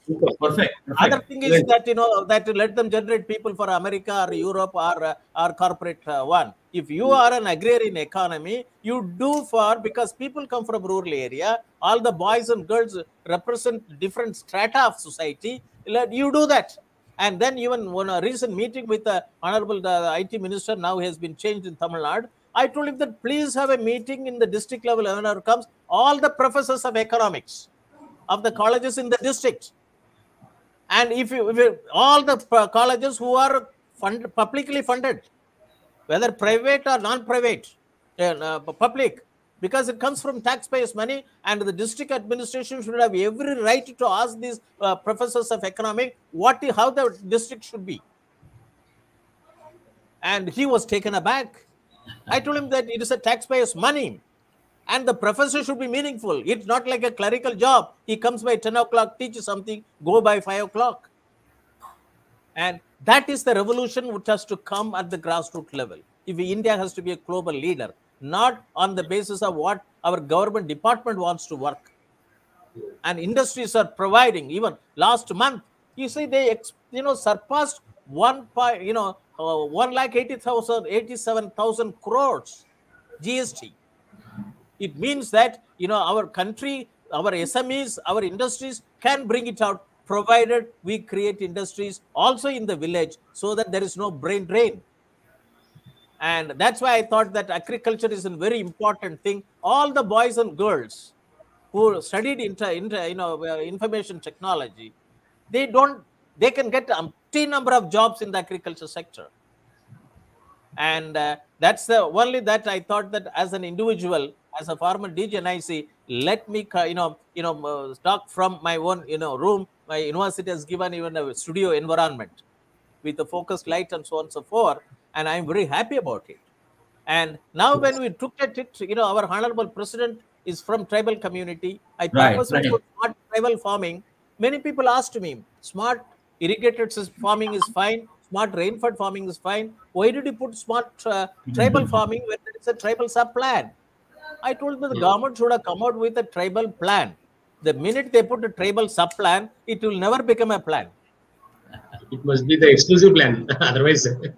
it is, you have to, you said it that in your last slide, it has to be measurable. Mr. Subramaniam Ji also has told that it has to be measured.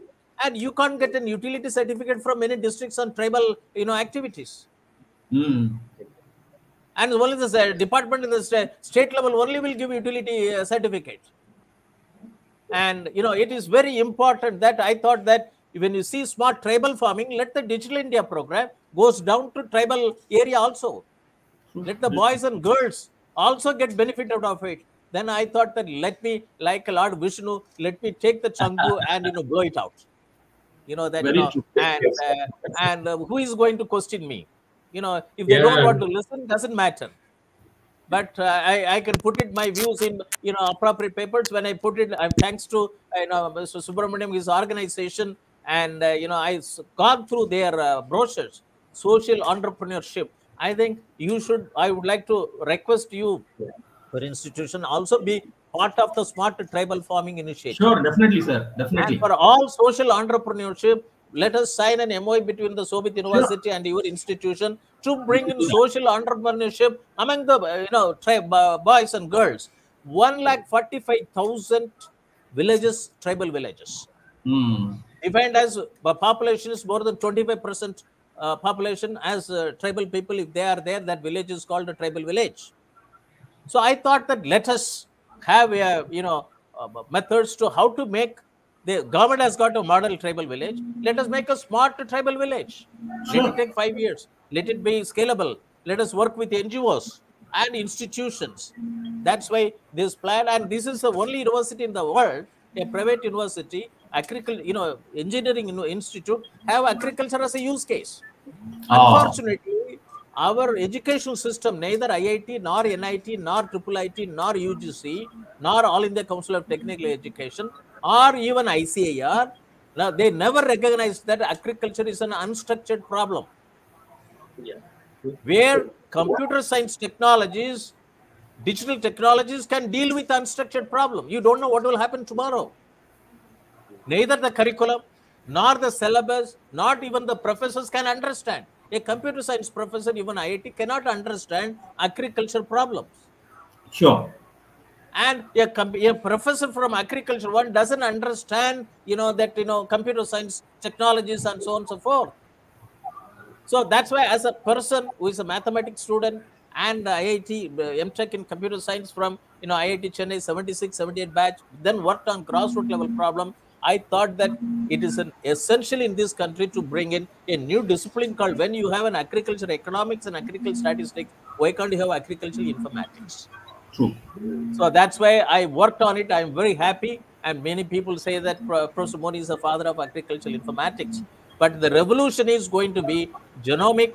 Professor Swaminathan is associated with the Green Revolution, GREEN revolution, which has got different issues now. And the thing is that now another revolution is Green Revolution, GRIN, genomics, robotics, informatics, and nanotechnology. So all engineering discipline, all colleges, and madam has proved it. So far, what biology means, go for medical or animal veterinary. Now, how much she's proved it that for entire development, what is available on the ground, what is available above, what is available on the ground, what is available below the ground, what is coming from the sky, if it is mapped, it is very nice. And even another one is that the soil health is very important. Minerals of the soil it controls the metabolism of cells of human, plant, and animal. So the health data are silos. Human health data silo, plant health data silo, and animal health data silo, soil health data silo, water health data silo, fish health data silo, and environment data silo. I was invited to address in National Agriculture Science Congress, Indian Agriculture Science Congress in 2011 in Lucknow. I told him the country needs an integrated farm health management studies. I proposed a National Center for Integrated Farm Health Management Studies to see this data over a village. I have been propagating, included in the Dr. Ashok Dalwai Committee report, the 7th one. This itself is $1 trillion data economy. This data, if it is studied over a GIS platform or a village, we don't have to go for national lockdown during any pandemic situation hereafter. And I was viewing it that maybe India can have a data center with 10,000 data scientists to work on this health data alone for the whole world. You need 10,000 data scientists. So we are from the university, we are proposing an MSc Health Informatics program. Oh, that's very nice. Artificial intelligence, data analytics and blockchain technology, and human health, allopathy, Ayurveda, Siddha, homeopathy, Unani, naturopathy, and Siddha, and then these the Unani, and then plant health, animal health, soil health, water health, and fish health, and and then a biology student. Train them on this one and bring them, let them do the data analysis and so on and so forth. It is very important. And this is where Dr. Neeraja proved it, that how her research is very important. And she has given an action plan, and Dr. Narasimha Reddy has given an action plan. And I would like to request, Mr. Subramaniam, sir, that, also please join. You bring in social entrepreneurship, all the pilot project. I want to take it a cluster of 10 villages. Because I also know if you take one village, it may work, may not work. Yes. And if you work one state, it may work, may not work. the politics. Sure, sir. Yeah. That's why I thought that let me have more than one state, more than one district, and a cluster of 10 tribal village. And through the NGOs, if you go to the government, they will not bother about it. If they would bother about it, why there should be a problem in the grassroots level? But Yes. today I'm getting a lot of support from Kashmir. Okay. And a lot of support. The farmer produce organization, even professors from Share Kashmir Agriculture University, farmer produce organization, they say it is, Professor Moni, you brought it that smart tribal farming, and we never even gone to the tribal area, even though we are operating tribal sub-plan. We used to send a research scholars to collect the data. That's it. And now you made it a point that smart tribal farming is more important. And, it's very important. And our, the agriculture commodities from the Kashmir and Jammu Kashmir has to go to different parts of the country. True. Yeah. Only saffron and apricot was allowed to go. But in other places, people are facing a serious issue. There is no value chain because of political problem which they have created. And, I thought that it is a godsend opportunity to visualize. Let us work for all the other things. The government are there, they can motivate, but the tribals, they are not even touched. That's why this article, thanks to Dr. Ashok Kumar, when we were traveling together, he asked people come down to a hotel, hotel in Chennai to interview me, but it has come out, I think, thanks to Madam Mary Banu. And this article is being well received. Right. Thank you. And it gives me a complete journey that, why I have taken it up. And, it's a very nice, activity. I was, and you also joined, and you also given very important, your observation. And I think today the whole program is well, it reserved its own, importance. And it is that's the reason only I thought that this webinar is not like other programs. Moderator, speaker, and if anybody would like to intervene after the talk is over, and this will be available in our YouTube as well as university website. And research scholars can look into all the titles. They can register for PhD or startup, or even working for various programs for funding agents. So with this, I would like to request to Mr. Dr. Narasimha Reddy, let us have a weekly meeting 1 hour for the next 1 month to prioritize our project development. I was told that before August, the project proposal has to be discussed with the state government and should be sent to the central government. So for funding, so let us make this mission and smart tribal farming, converting all tribal villages as a smart tribal villages, smart tribal farming villages, and let us train both the Shobhit Institute of Engineering Technology and our Mr. Subramaniam's Institute, CISM. Am I right? CSIM. Center for Social Initiative and Management. And let us bring in social entrepreneurship as the core on which the people should be trained, and all agriculture commodity value chain from what is being produced in tribal area with a GI tact. And let the money go back to the tribal people. Correct. And they should be mainstreamed. So this is my, it is the mission and vision of the Shobhit Institute of Engineering and Technology. That's why you can see that many people asked, Professor Moni, now what will you do? It is now 2023. I think Mr. Manish has not added that another 2 words. I told him that fine, no problem. Prime Minister, our Honorable Prime Minister said his intention by 2022 the farmers' income should be doubled, but it is our responsibility to see to that. So now from March onwards, I thought that national webinar series on doubling farmers' income by 2022 and beyond. And beyond. The title has been changed and beyond. And that one today is in the poster which is carrying the appropriate title, but in this slide, I think Mr. Manish Chabra, who is supposed to, is coordinating it from the behind the scene. He has not put it. I think next week he'll put it. I think Madam Neeraja's connectivity is not there. She got issue. Thank you very much. It is a very important program, and I salute all the three. And let us bring out the project proposal at the earliest. And you already done success, and let us make 45,000 population of CHENCHU or the mainstream citizen of India. Yep. And they also will be highly educated, and let them, the land which has been given to them, let them get into agricultural operation with the digital technology. Yes. And let us bring it necessary, operation, collaboration, cooperation, connectivity, and necessary farmer produce organization, even tribal cooperatives, and so on and so forth. And this has to be done. I hope that the Trified organization also listen to such type of programs, and they also let them join with us. Let them join with us in the way in which Madam is talking.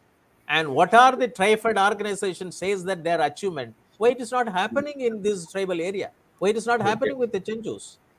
If tribal with so much, officials are available, why Dr. Narasimha Reddy and another academician researcher has to, walk with a barefoot in the tribal area?